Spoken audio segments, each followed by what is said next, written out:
구독자 여러분 안녕하세요. 저는 초등학교에 다니는 귀여운 두 딸을 둔 40대 가장입니다.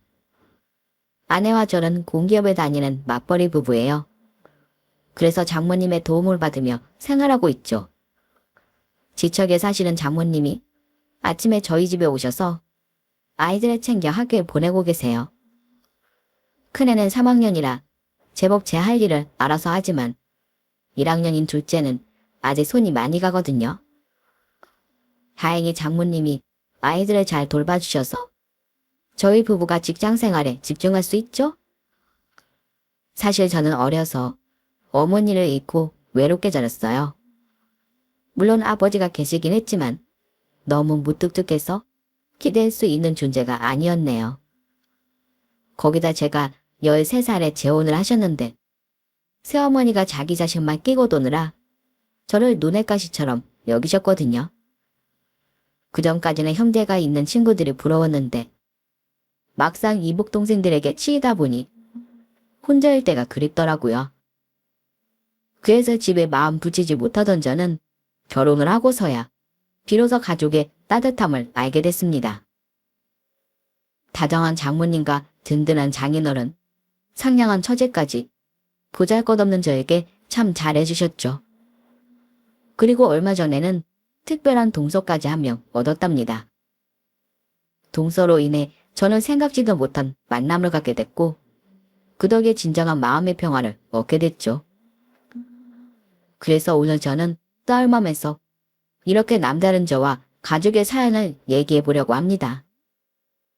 부디 많은 분이 함께 하시고 어렵게 이룬 저의 행복에 응원의 댓글 한 줄 부탁드릴게요. 저는 경북 봉화에서 농사짓는 부모님 밑에 태어났습니다.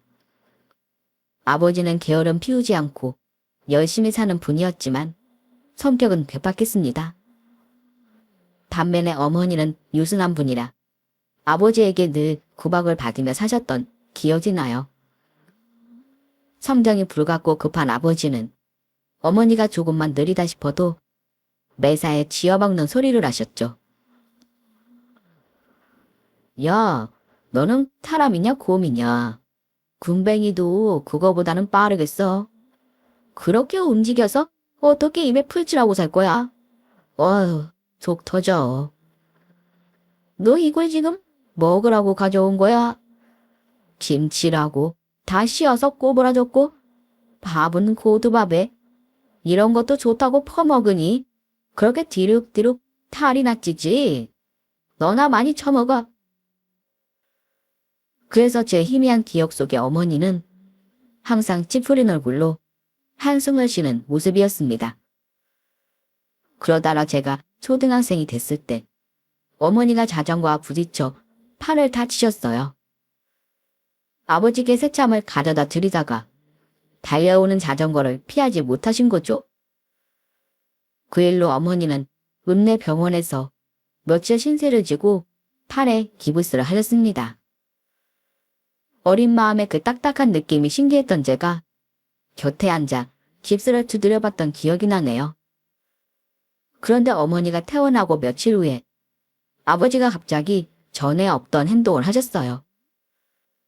글쎄 어머니께 드린다며 고기를 사오셨더라고요.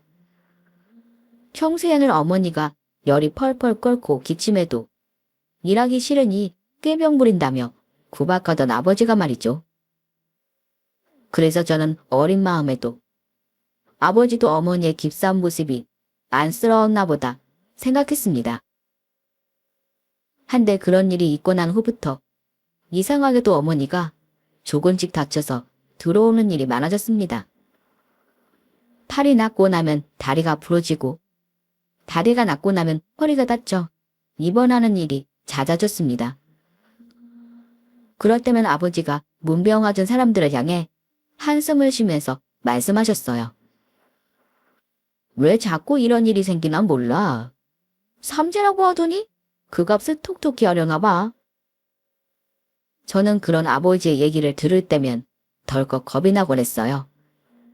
어머니가 자꾸 다치다 정말 큰 사고라도 날까봐 걱정이 됐거든요. 그런데 그런 마음을 가진 건 저 혼자만이 아니었나 봅니다. 어머니가 잦은 병치레를 하게 되자 그때부터 아버지의 태도가 달라지더라고요. 전에는 조금의 앓는 소리에도 화를 내던 아버지가 갑자기 어머니의 어깨를 주물러 주시더군요. 그리고 밥 때마다 반찬 투정을 하던 분이 김치와 된장찌개만 드시면서도 군소리가 없으셨습니다. 게다가 읍내에 나갔다 올 때면 립스틱 같은 소소한 선물을 사와 슬그머니 건네주기도 했네요. 그래서 어머니가 작고 아픈 건 싫었지만 아버지의 변화는 반갑고 고마웠습니다. 그제야 어머니의 소중함을 깨달은 것 같아 다행이라는 생각도 들었습니다. 한데 변화는 거기서 끝이 아니었어요. 평소에 가족 일이라면 소금보다 더 짜게 굴던 분이 저희 아버지셨거든요. 그런데 그런 분이 뜬금없이 저에게 당시 도시에서 유행하는 운동화를 사주시기도 했어요. 물론 그게 진짜 메이크업 물건인지 아니면 읍내 시장에서 산 짝퉁이었는지는 모르겠습니다. 하지만 평소에 아버지에게 선물이라는 걸 받아보지 못했던 저는 그 운동화 하나에도 정말 행복했답니다. 하지만 정작 어머니는 아버지가 잘해주셔도 별로 행복해 보이질 않았어요. 어머니를 논이며 밭으로 끌고 다니며 일을 시키지도 않고 가족에게 인심도 후해줬는데 말입니다. 저는 그게 병원을 자주 들락거리며 지침 탓이라고만 생각했네요. 그래서 시간이 좀 지나면 괜찮아질 거라고 믿었던 것 같아요. 그런데 날이 갈수록 어머니의 얼굴은 어두워지고 한숨만 들더니 급기야 저희 집에 정말 큰 우환이 생기고 말았답니다. 그 일이 있기 전 한동안은 집안이 무척 평화로웠어요. 어머니의 삼재가 지났는지 계속 별다른 일 없이 조용했거든요. 한데 한여름 기록적인 폭우가 쏟아지던 날 온 동네에 물난리가 났는데 그때 어머니가 실종되신 겁니다. 아버지는 비를 쫄딱 맞으면서 마을 사람들의 만류도 뿌리치고 어머니를 찾아다녔어요. 하지만 아무리 돌아다녀봐도 소용이 없었죠. 그때 마을 아주머니 한 분이 허겁지겁 달려와 말씀하셨습니다. 민석이 엄마가 안 보인다고요? 아까 내가 산 아래 계곡에 있는 걸 봤는데 위험하다고 빨리 내려오라고 손짓해도 먼저 가라고 합디다. 그래서 난 내려온 줄 알았지. 설마 거기서 무슨 일 당한 건 아니겠지? 그 말에 아버지는 불이 났게 산으로 달려갔지만 불어난 물 때문에 손써볼 도리가 없었죠. 그렇게 하늘에 구멍이 난 듯 쏟아붓던 비는 이틀 만에야 그쳤습니다. 비가 그친 뒤의 마을은 그야말로 엉망진창이었어요. 담벼락이 넘어지고 산은 무너져 토사가 노부부의 집을 덮쳤습니다. 농사를 망친 것은 물론이고 가축들도 물에 떠내려갔더군요. 경운기며 자동차며 다 침수돼 피해가 말도 못했습니다. 그 모습에 마을 전체가 아비 규환에 빠져 다들 넋을 놓고 말았죠. 하지만 그 중에서도 가장 큰 변을 당한 건 저희 집이었어요. 실종된 어머니의 행방을 전혀 알 길이 없었거든요. 그 후로 마을이 예전의 모습을 되찾기까지는 부단한 노력이 필요했죠. 군부대와 공공기관에서 일선을 돕기 위해 사람들이 찾아왔어요. 온 동네가 수해복구를 위해 밤낮 없이 노력했지만 저와 아버지만은 톤을 놓고 있었습니다. 하지만 누구도 저희를 타박하거나 윽박지르지 못했어요. 그러면서 저에게 먹을 것과 입을 것을 챙겨다 주기도 했죠.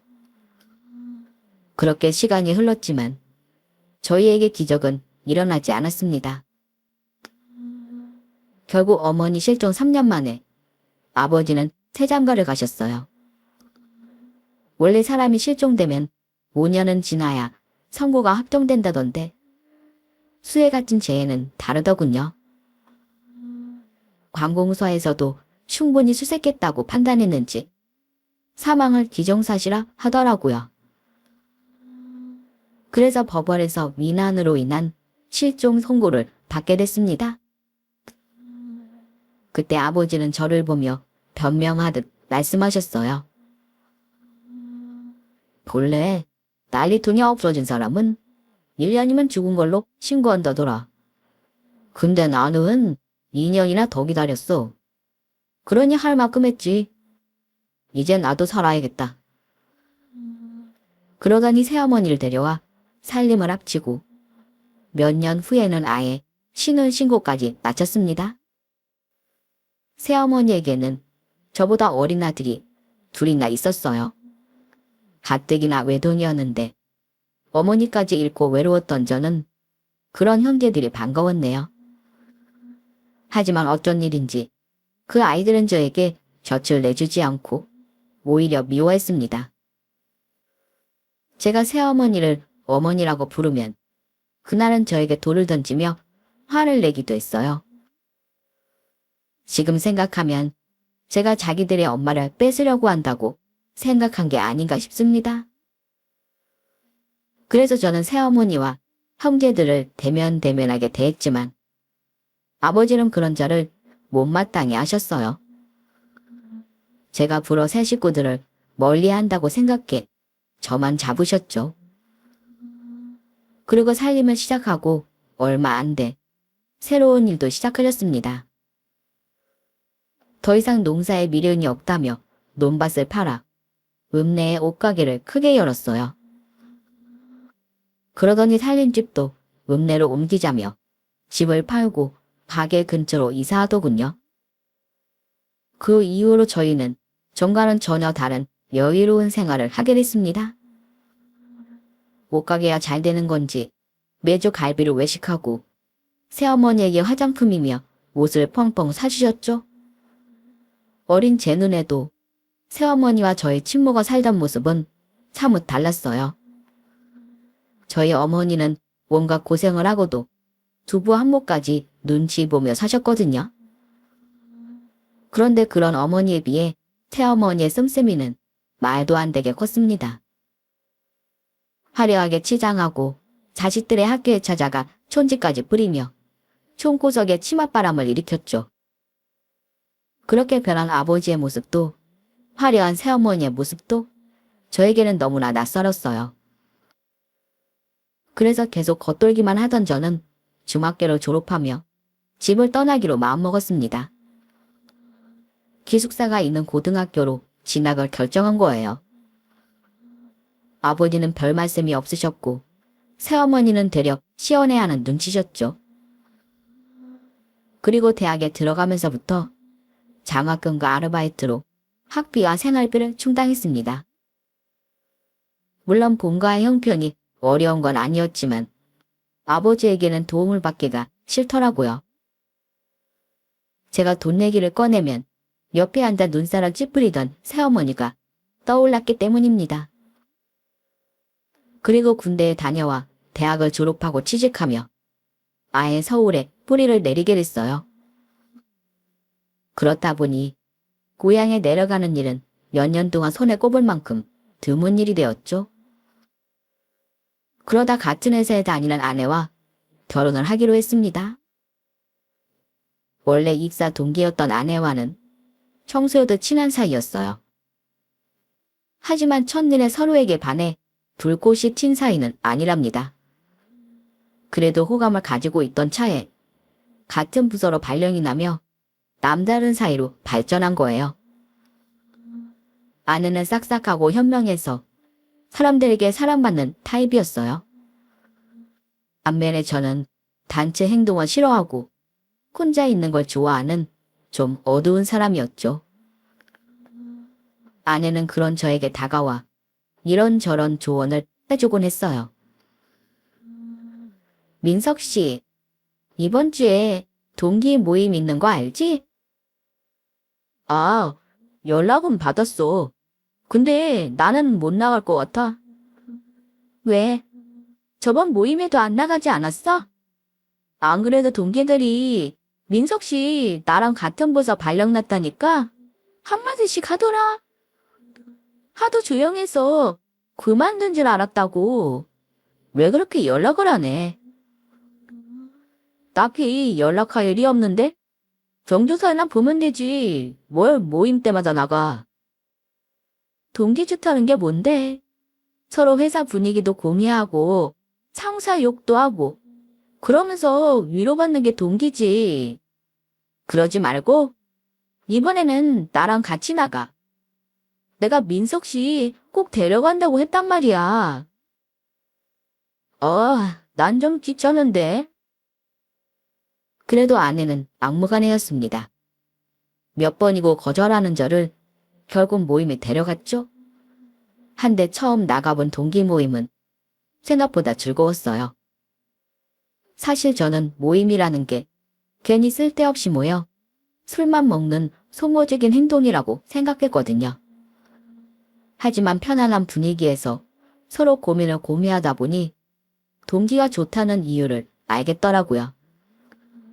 아내는 그런 자리에서도 항상 분위기를 주도하고 말을 잘했어요. 그래서 제 곁에 그런 사람이 있다는 게 든든하게 느껴지더군요. 아마 그때부터 저는 아내에게 사심이 생겼던 것 같습니다. 그 이후로 아내가 다른 남자들과 농담을 주고받으면 괜히 심술이 나더라고요. 그리고 저를 다른 동기들이나 부서 사람들과 똑같이 대한다는 느낌을 받자 섭섭하기까지 했어요. 그렇게 저는 아내에 대한 제 마음을 자각하게 됐죠. 그래서 한참을 고민하다 고백했는데 의외로 흔쾌히 받아주더라고요. 그 후로 저희는 사내 커플이 되어 2년을 몰래 만나다 결혼까지 하게 되었습니다. 그래서 아내의 집에 인사를 드리게 됐네요. 예산대로 처가 식구들 역시 밝은 분들이었어요. 아내가 사랑을 듬뿍 받고 자라 그렇게 성격이 좋아진 것 같더군요. 저는 항상 본가에 가면 왠지 모르게 긴장이 되고 신경이 날카로워졌는데 처가에서는 그런 일이 없었어요. 장모님은 말할 것도 없이 친절하시고 장인어른도 괜히 무게 잡지 않고 저를 아들처럼 대해주셨답니다. 거기다 아내를 꼭 닮은 처제는 아직 고등학생이라 귀여운 여동생 같은 느낌이었어요. 그래서 처가에 갈 때마다 어린 시절 느껴보지 못했던 온기를 느끼며 행복했죠. 그리고 10년이 흘러 딸들을 낳고 여느 맞벌이 부부들처럼 정신없이 살고 있었답니다. 그러던 어느 날 고향에 있는 병원에서 연락이 왔어요. 아버지가 위독하시니 내려오라는 전갈이었죠. 하지만 저는 그 연락이 놀랍지 않았습니다. 아버지는 원래 말기암으로 투병 중이셨거든요.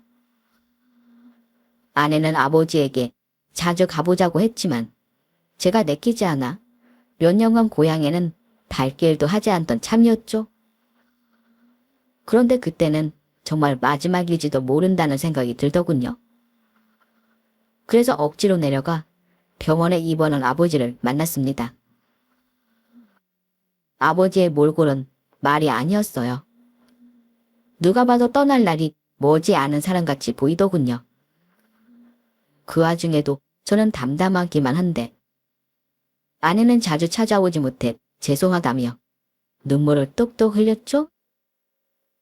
한데 힘없이 저를 바라보던 아버지가 갑자기 이상한 말씀을 꺼내셨습니다. 내가 죄인이다. 내가 짐승만도 못한 짓을 해서 단단히 벌을 받는 거야. 왜 안 하단 말씀을 하세요? 돌아가실 날 코앞에 오니까 갑자기 지난 날이 후회되세요? 그래. 내가 여자한테 깜빡 넘어가.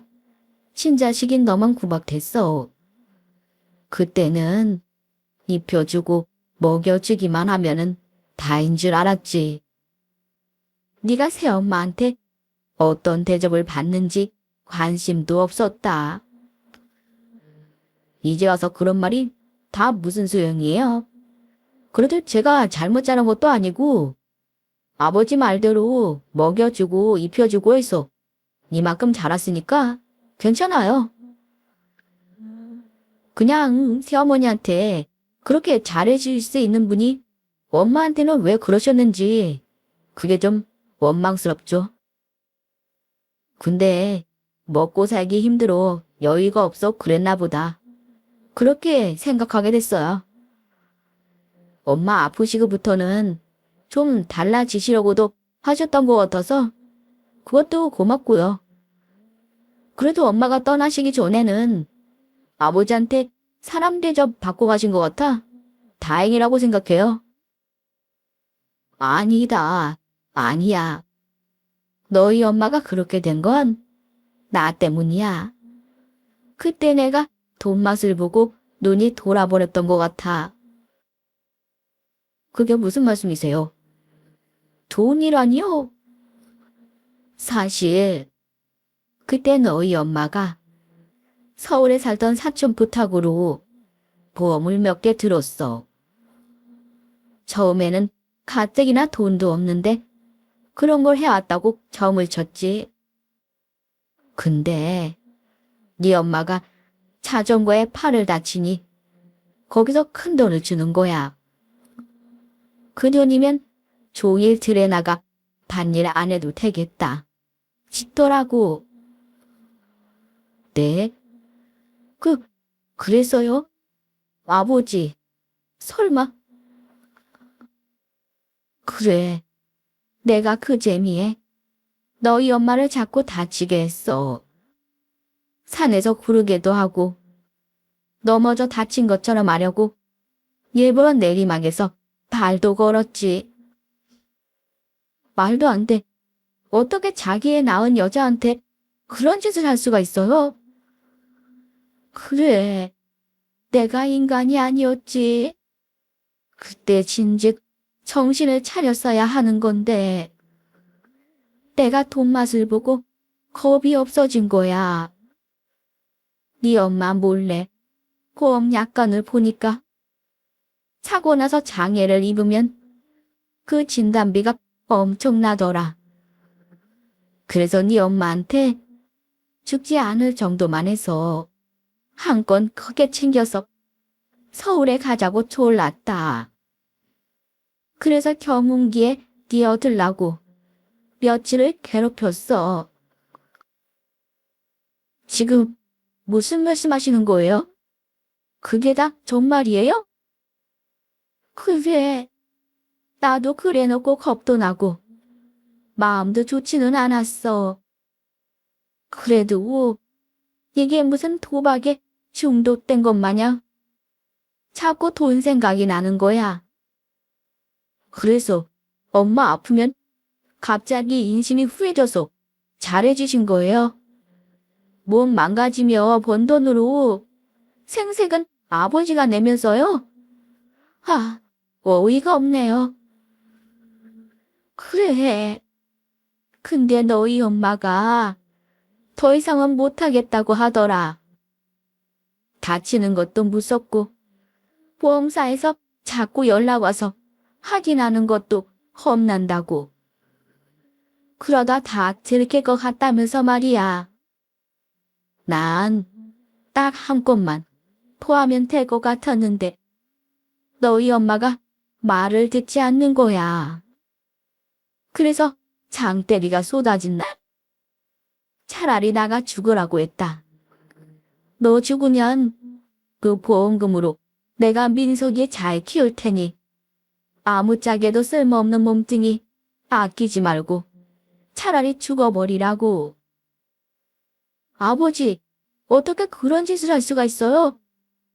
그럼 우리가 설마 엄마 보험금 받아 이사한 거예요? 아버지 옷가게도 그 돈으로 차렸고요.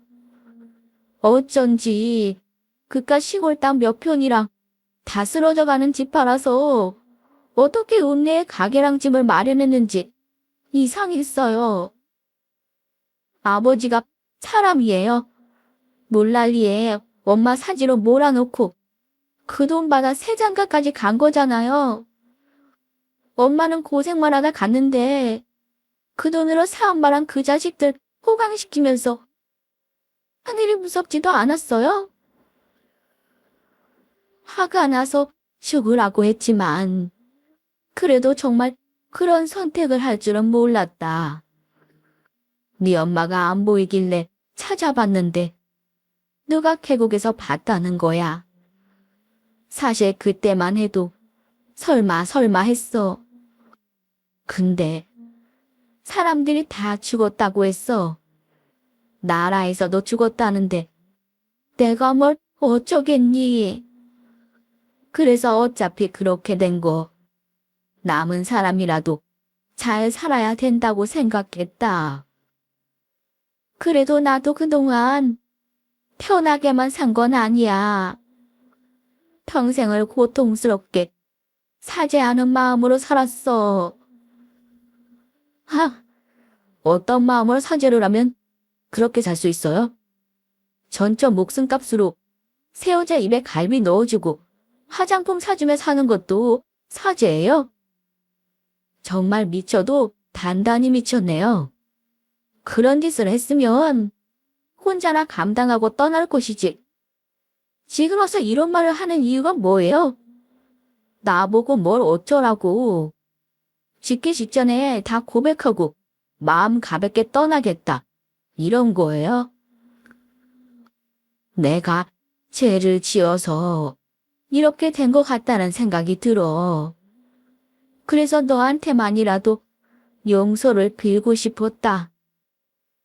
그렇게 불린 재산 다 그 여자 자식들한테 나눠주고 정작 내 아들은 혼자 얼마나 힘들게 사는지 관심도 없었어. 내가 네 등록금 한 번을 안 보태줬는데 그놈들은 집까지 사줬다. 그렇게 잘해줬건만 이렇게 죽겠다고 누워있는데 얼굴 내미는 인간이 하나도 없잖아.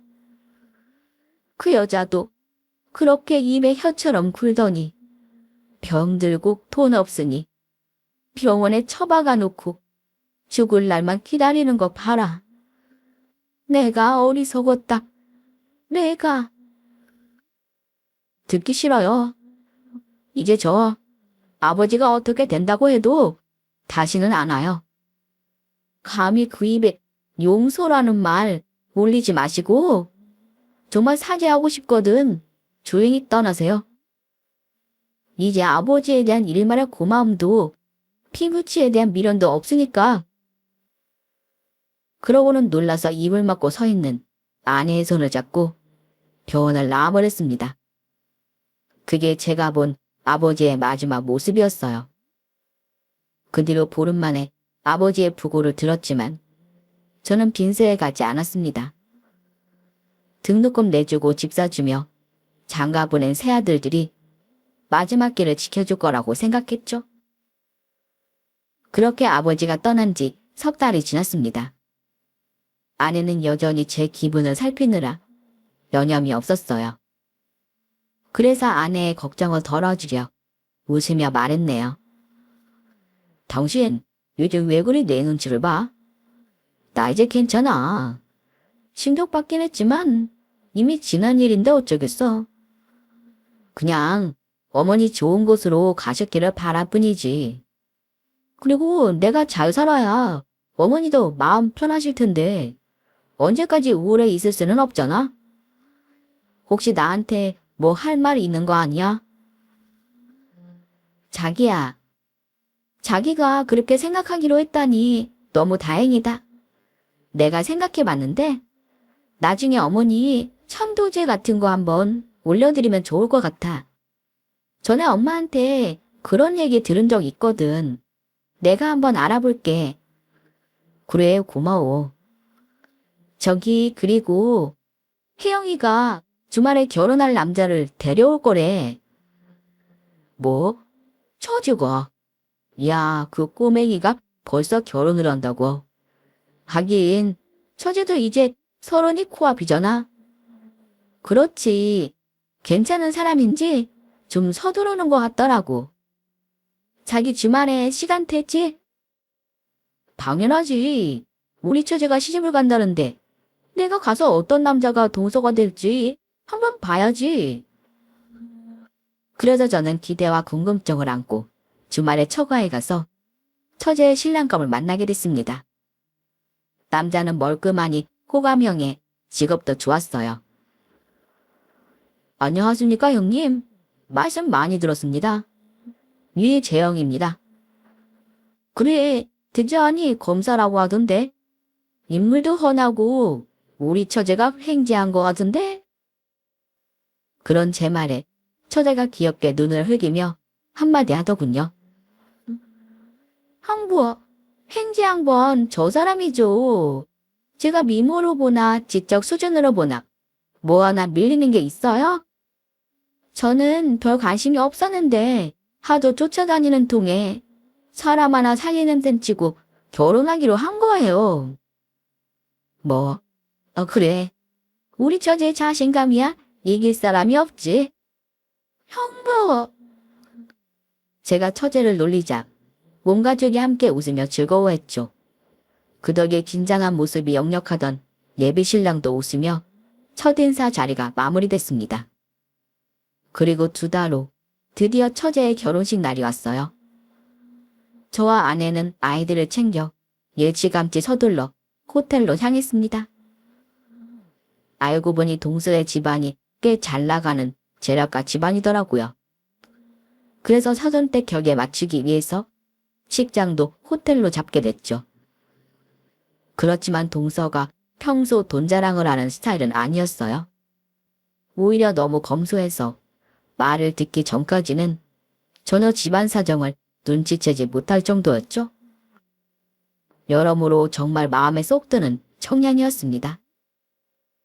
그런데 식장으로 들어가던 저에게 낯선 번호로 전화가 걸려왔어요. 주차장에서 누군가 실수로 제 차와 접촉사고를 냈다는 연락을 받게 된 거죠. 저는 어쩔 수 없이 아내와 아이들을 먼저 들여보내고 서둘러 주차장에 가서 일을 해결했습니다. 그리고 다급하게 식장에 도착해보니 이미 식이 시작되었더라고요. 사실 저는 해외 출장 때문에 처제의 상견례에도 참석하지 못했었어요. 그래서 예식 전에 사돈댁에 따로 인사드리려 했는데 하필 그때 또 일이 생겨 그러지 못하게 된 겁니다. 그래서 어쩔 수 없이 식후에 정식으로 인사드리기로 마음먹고 자리에 앉았어요. 그런데 그때 신랑 측 혼주석에 앉은 동서 어머니의 얼굴이 눈에 들어왔습니다. 그 순간 저는 제 눈을 의심하고 말았어요. 그리고 떨리는 손으로 지갑을 열어 안쪽 깊숙이 숨겨두었던 사진 한 장을 꺼냈답니다. 그 사진은 제가 생전에 어머니와 찍은 단 한 장의 사진이었습니다. 무뚝뚝한 아버지는 사진 한 장 찍어 주실 줄을 몰랐고 시골 바닥에서 사진관에 갈 일도 거의 없었거든요. 그 사진은 제가 초등학교 2학년 소풍 때 저희 담임 선생님이 찍어주셨던 사진이었습니다. 저는 어머니가 돌아가신 후에도 그 사진을 곱게 챙겨 간직해오고 있었습니다. 한때 검사 동서의 혼주석에 앉아있는 신랑의 어머니가 바로 제 사진 속 어머니였던 거예요. 저는 심장이 뛰고 숨이 가빠와 정신까지 아득했습니다. 하지만 그때까지는 제가 잘못 봤을 거라는 생각이 컸어요. 저희 어머니는 분명 30년 전에 금리에 휘말려 돌아가셨던 게 확실했으니까요. 그 와중에 축가가 끝나고 두 사람이 각자의 부모님에게 써온 감사 편지를 낭독하는 시간이 왔습니다. 저희 때만 해도 결혼식에 그런 이벤트가 없었는데 최근에는 주례 대신 여러 가지 코너를 많이 마련하더라고요. 저희 처제도 역시 신세대라 그런지 부모님을 향해 감사 편지를 읽는 시간을 가지는 것 같았죠.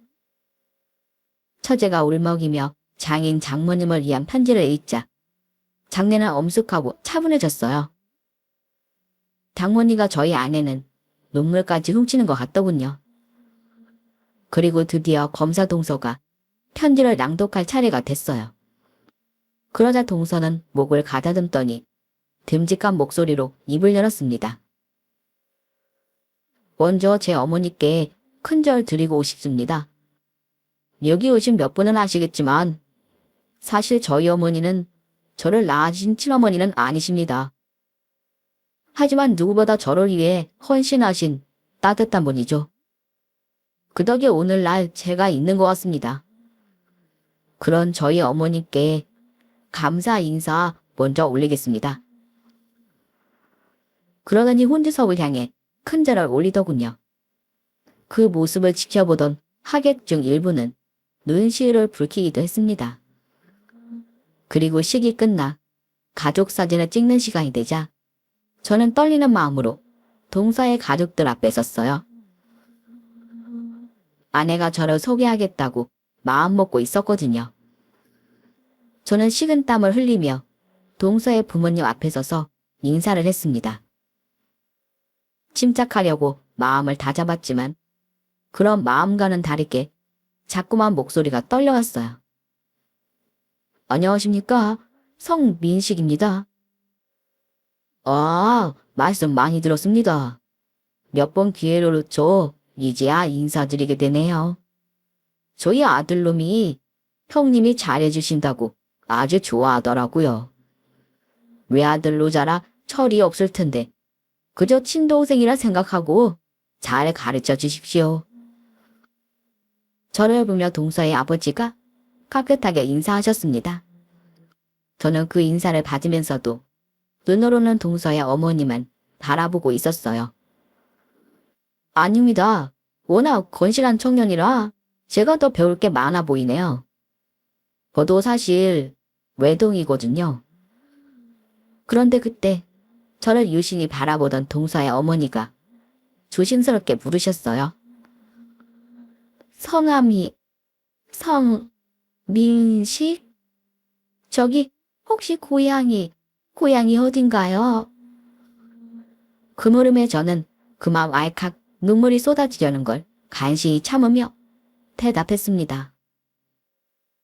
전북 보마입니다. 아버지는 성윤자 식자 쓰셨고요. 어머니는 민식아. 정말 우리 민식이니? 너 엄마 알아본 거지? 그래서 너희 아버지 이름까지 말한 거지? 엄마, 도대체 이게 어떻게 된 일이에요? 엄마는 30년 전에 돌아가신 걸로만 알았어요. 근데 대체 이게 다 무슨 일이에요? 저와 어머니는 너무 놀라 눈물만 흘리고 있었어요. 그리고 이런 상황에 기함하신 동서 아버지와 가족들은 입을 떡 벌린 채 저희를 바라보고 있었습니다. 그때 아내가 소리쳤답니다. 자기야, 그게 무슨 소리야? 어머니라고? 어머니가 살아계셨단 말이야? 그것도 사돈어른. 저희 모자에 기막힌 제외에 일선 식장은 놀라움에 도가니를 반했어요. 이미 많은 하객이 피로 연장으로 내려갔지만 사진을 찍기 위해 친구들과 일가 친척들이 기다리고 있었죠. 그들은 모두 하나같이 저와 어머니를 바라보며 숨지가 다음 상황을 기다리고 있었습니다. 그래, 우리 어머니야. 네 사진 속에 나를 안고 계신 우리 어머니. 틀림없어. 이건 소풍 갔을 때 선생님이 찍어주신 그 사진이로구나. 민식아, 이 어머니를 용서해다오.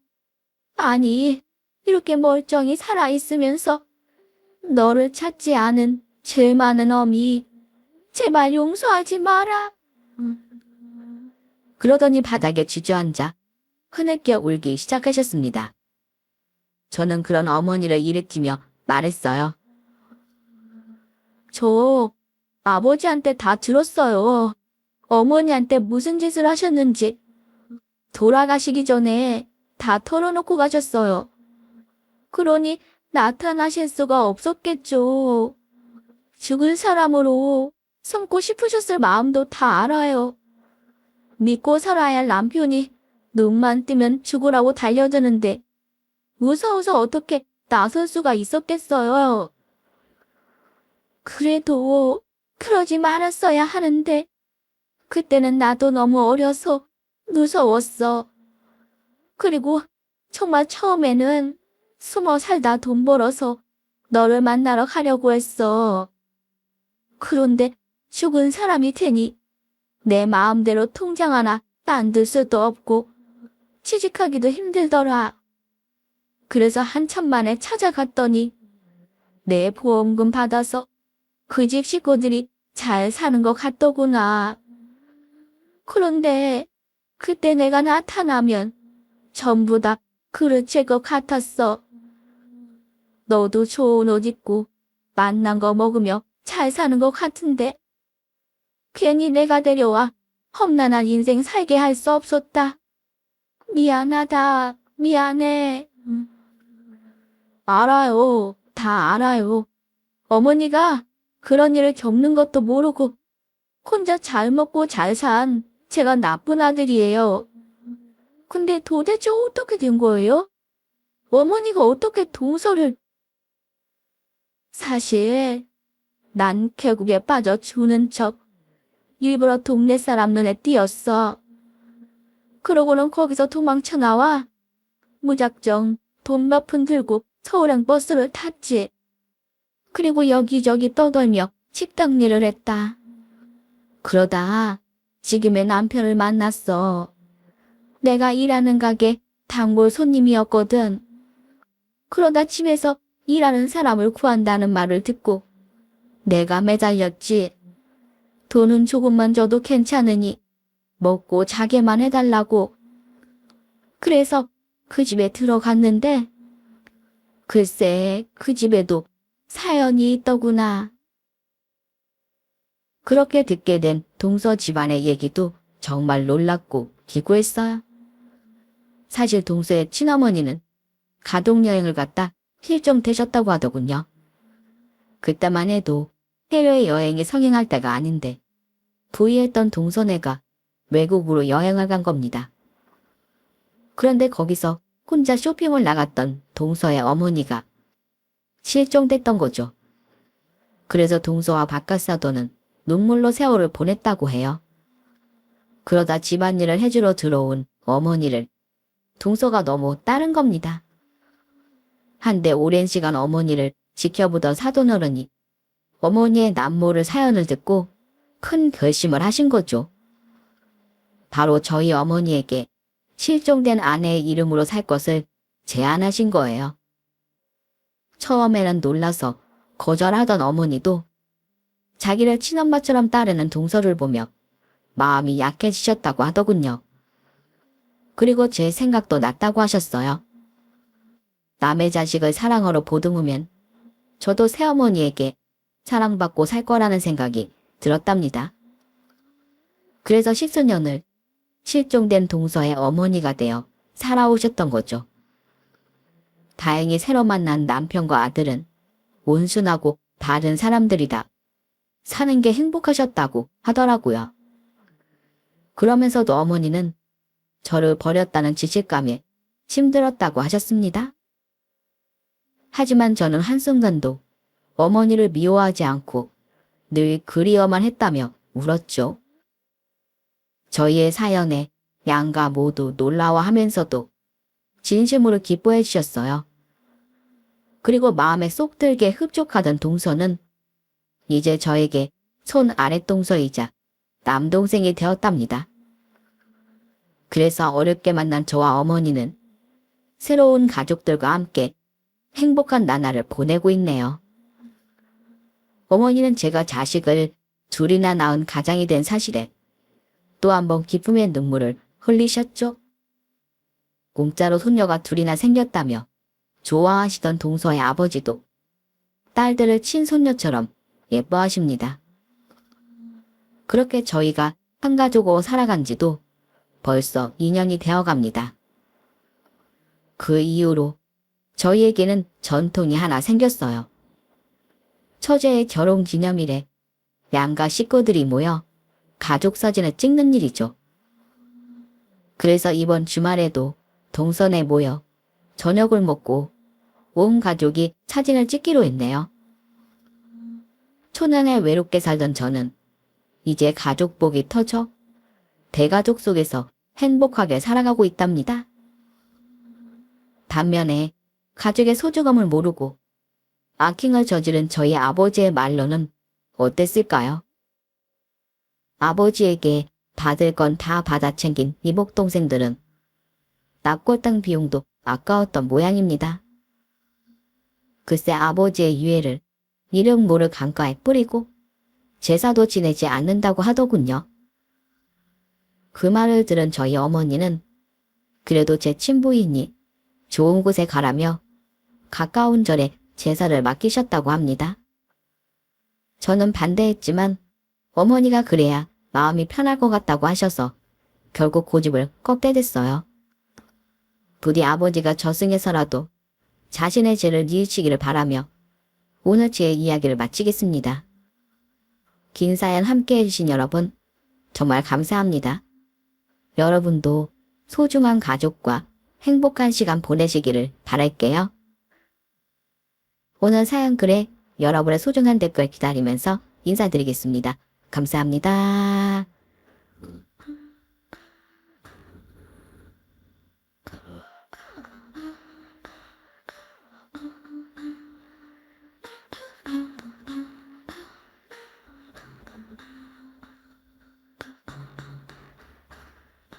아,